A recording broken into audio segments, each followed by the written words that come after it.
using this screen kind of to navigate through piles of videos and select the videos that he feels are kind of part of that case that he's trying to solve. And it's a very fancy display. I mean, at that point in time, it was very fascinating. So being sort of an engineer, you always, whenever you see something, you try to see how it can be done or how it can be made. And it was one of the ideas, I kind of tried to prototype when I was in the US, and I showed it to people, and they said that it's a great idea to actually start a company around. So when I came back to India, I started this company called TouchMagics Media. This was in 2008. And I'd like to share a little bit about TouchMagics, on what we do out there, what type of technologies we work on. I mean, I had an option, like, as I was working with VCs, and I was quite active in the VC circle out there. I had an option to actually start my company in the US. But I had this strong feeling to come back to India, primarily because of the reason that, I want to see product companies being started out of India. I mean, world-class product companies being started out of India. India should no longer be seen as just a service country. I mean, obviously, service business will be there in the times to come, and it's a great business. It contributes towards the economy, but the perception that people should have that India is also a product innovation country. They come up with their own ideas. There are companies like Amazon, Google's, which can be formed out of India. And the idea behind TouchMagics was to start a company which creates experiences. So what we do is that we create different kind of technology experiences that people never forget. So when I started thinking about this idea, we never kind of thought on where it would be used, but we had an idea on how it will work. So, I mean, there were like 100 ways to commercialize this technology. I mean, it can be, say, done through product channels. It can be done through revenue share models. I mean, business-wise, there were so many options to commercialize this. But, we thought that first let's prototype it. Let's try to get a feel of the market, whether the market really needs it or not. And then actually go into full-fledged effort or development where, you put people, resources, money into developing something big.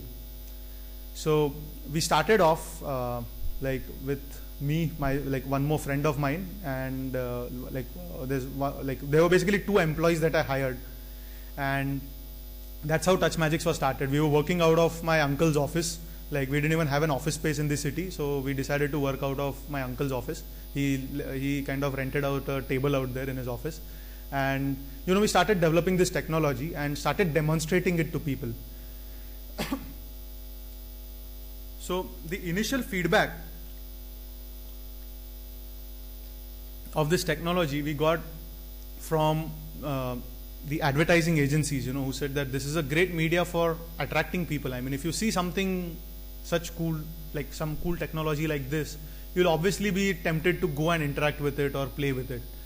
So we thought that advertising is a great kind of a platform for us to start off with. I mean, it was not the only platform. That was one of the kind of vertical markets we thought that we could start off with. So we believe in kind of combining the hardware, software. I have one master's degree in software and one in hardware. So it's kind of a combination of both what we do at TouchMagics. And we opened up the design or the art aspect of it to third-party developers and third-party people.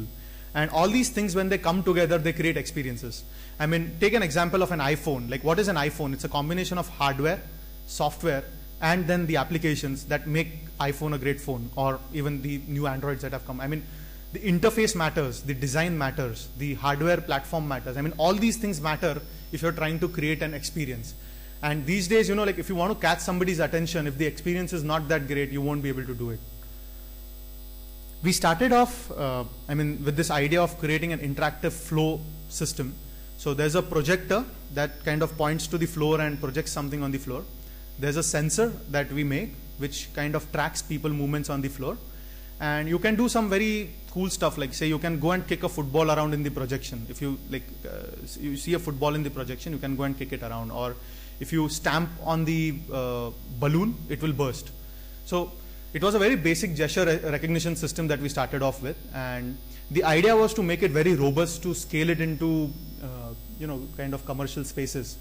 That it should work in malls, it should work in airports, wherever people need to do advertising, like premium advertising, where brands want to capture the attention of the consumer passing by. I mean, for example, if you see a football and you kick a goal and it says it was a Nike goal, you would remember that more than actually just seeing a hoarding out there in the mall. So these were the initial applications of this media, and we did one of the initial installations.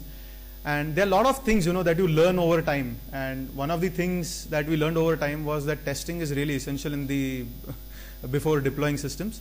So, the first deployment that we did, it actually didn't work. And it was a big failure or a joke, but we kind of took almost like 4 days to sort out all the problems on the field before we actually started off with the first installation. And some very basic things like even how to hang a projector vertically facing downwards in a mall. Like there's a 50 feet ceiling out there. How do you hang a projector from 50 feet ceiling to face on the floor? These kind of things you never know when you're doing something in a lab, but when you go actually on the field and try to do something, these kind of problems start cropping up. And these may not be even technology related problems. They might be physical problems, people problems, or any sort of problems. So these were the other things, that had to be tackled around just along with the technology that was being made. But, I believe in testing out things. Like till the time you don't go out to the field and show things, you won't get the feedback. And we kept a feedback book out there, and people were coming there, they were seeing something radically new and they were writing their comments in it. So few of the kind of business models or the products that we have today were actually evolved out of this first customer feedback that we got, which was done in the very initial phases of starting the company. That time we didn't even have a